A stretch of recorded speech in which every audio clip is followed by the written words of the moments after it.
Welcome to this special bonus module on a situation many families face, having multiple children in college at the same time. This scenario creates both unique challenges and surprising opportunities for financial aid.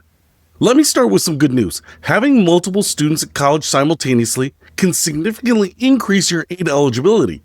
Today, I'll explain exactly how this works, share strategies to maximize aid in this situation, and provide practical approaches for managing the logistical and financial challenges that come with supporting multiple college students. How financial aid changes with multiple students. The financial aid system is designed to recognize that a family's resources are stretched thinner when supporting multiple college students.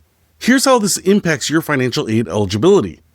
In the past, the FAFSA's Expected Family Contribution, or EFC, formula would divide the parent contribution portion by the number of family members in college. So, if your EFC was $20,000 with one student, it would become approximately $10,000 per student with two in college, effectively doubling your aid eligibility. However, the new FAFSA and Student Aid Index (SAI) calculation no longer automatically divides by the number of students. Instead, it uses a different approach that still recognizes multiple students, but not as dramatically as before. The new formula still acknowledges multiple students by reducing the available income assessment, which means your aid eligibility will increase, just not by dividing exactly in half as before. While the impact is somewhat reduced, having multiple students in college still significantly increases your aid eligibility. Example scenario: twins plus one. Let's look at a concrete example. The Rodriguez family has 3 children, twins who will start college the same year, and a younger child who will join them 2 years later. With one child in college and a household income of $95,000, their student aid index might be approximately $18,000, meaning they're expected to contribute that amount towards college costs.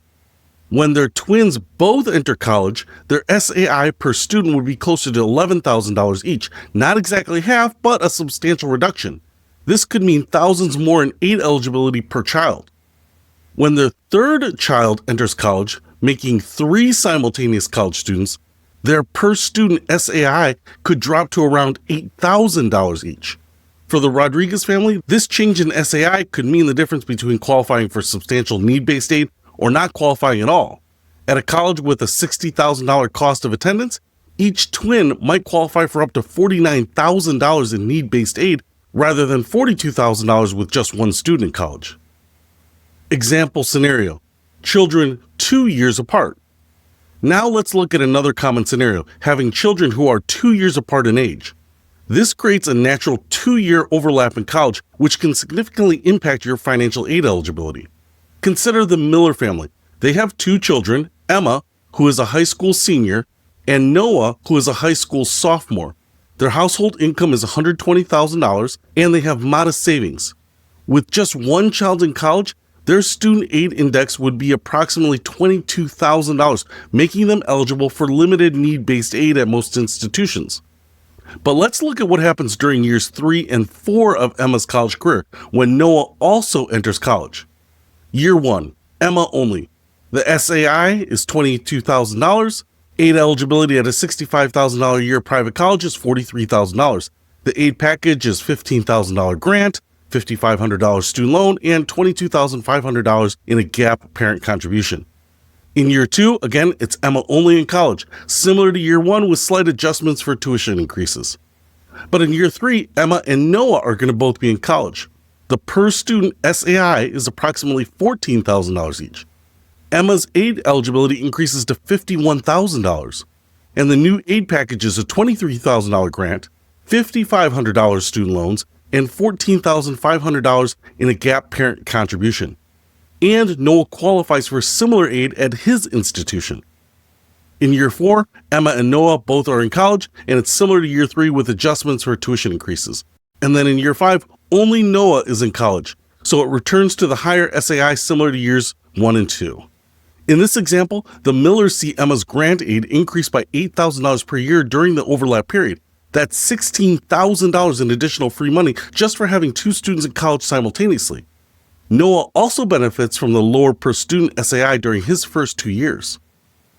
CSS Profile considerations.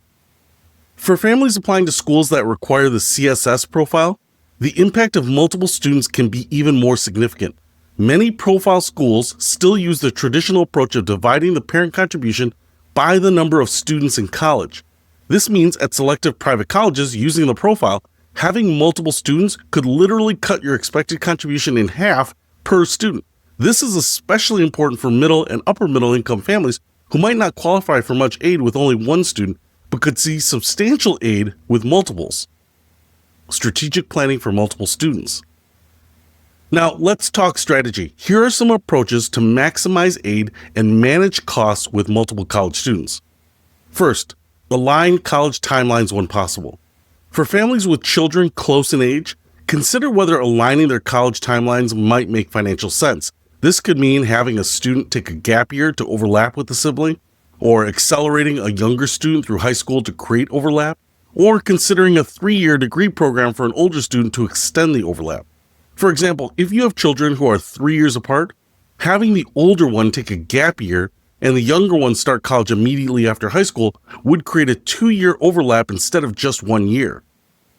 Second, consider total family aid, not just individual packages. When comparing financial aid offers with multiple students, look at the total family contribution rather than just individual packages. A school that offers $5,000 more to one child, but $7,000 less to another, results in a net loss for your family. If your students are considering the same schools, some institutions offer sibling discounts or special consideration for multiple enrolled siblings. Make sure to ask financial aid offices about these policies. Third, leverage the CSS Profile advantage. If your family income would typically put you above need-based aid eligibility with one student, consider including profile schools in your college list, as they may offer substantial aid with multiple students in college. Fourth, coordinate 529 plans strategically. If you have separate 529 plans for each child, be strategic about which accounts you draw from first. Consider using the funds proportionally from each student's account, or drawing more heavily from accounts for younger students during the overlap years, or adjusting withdrawals based on an individual's financial aid package. Strategies for children 2 years apart. For families with children 2 years apart like the Millers, here are some specific strategies to consider. 1. Plan for varying family contributions across the 6-year period. Instead of budgeting the same amount each year, recognize that your out-of-pocket costs may be higher in years 1, 2, and 5, but lower during the overlap years of 3 and 4. Second, consider front-loading 529 withdrawals. If you have 529 savings, you might use a larger percentage during the non-overlap years when your aid eligibility is lower, preserving aid eligibility during the crucial overlap period. 3. Time major income events carefully. For the Miller family, avoiding capital gains or other significant income during the base year for both children's financial aid during the first overlap year would be particularly important as it affects both students' aid packages. Fourth, appeal with emphasis on the transition years. When the second child enters college, specifically appeal the first child's financial aid package, highlighting the new multiple student situation. Similarly, when the older child graduates, appeal the younger child's package explaining the change back to a single student household. Here are some practical management tips. Beyond financial aid strategies, managing multiple college students presents practical challenges. Here are some approaches that have helped families navigate this complex time. First, centralize and coordinate the financial aid process. Create a master calendar of all the deadlines for all the students. Then use a shared spreadsheet to track all applications and requirements. And consider filing FAFSAs on the same day to ensure consistency. Second, develop a fair approach to college funding. Many families struggle with questions like, should each child receive the same dollar amount, the same quality of education, the same percentage of cost covered? Have an open family discussion about what fair means to your family. Some approaches include setting a maximum family contribution per year per student, or creating a total 4-year budget per student, or establishing parameters for what you'll cover and what students are responsible for. Third, maximize household efficiencies. With multiple students, small efficiencies can become significant. So coordinate travel to and from schools to reduce transportation costs. and schedule college visits that will allow you to see multiple schools in one trip.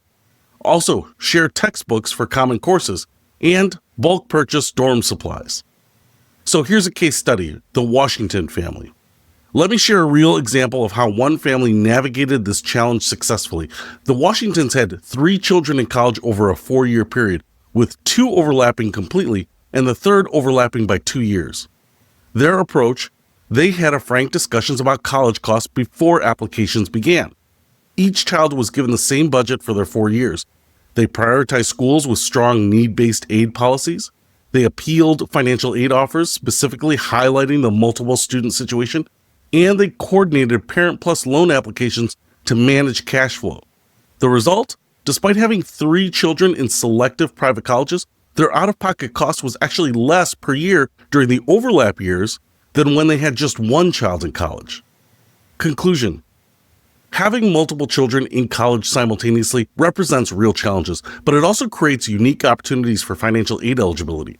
By understanding how the formulas work, planning strategically, and coordinating your approach, you can significantly reduce your family's total college cost. Remember these key takeaways. First, multiple college students still increase aid eligibility, even under the new FAFSA. 2, CSS Profile schools may offer even greater advantages for multiple student families. 3, consider aligning college timelines when it makes sense. 4, look at total family contribution rather than individual packages. 5, create a coordinated, organized approach to manage the complexity. 6, plan for varying costs across the entire period of college attendance. And 7, strategically time income events and financial decisions. So, with careful planning, the years of college overlap can actually be more financially manageable than you might expect.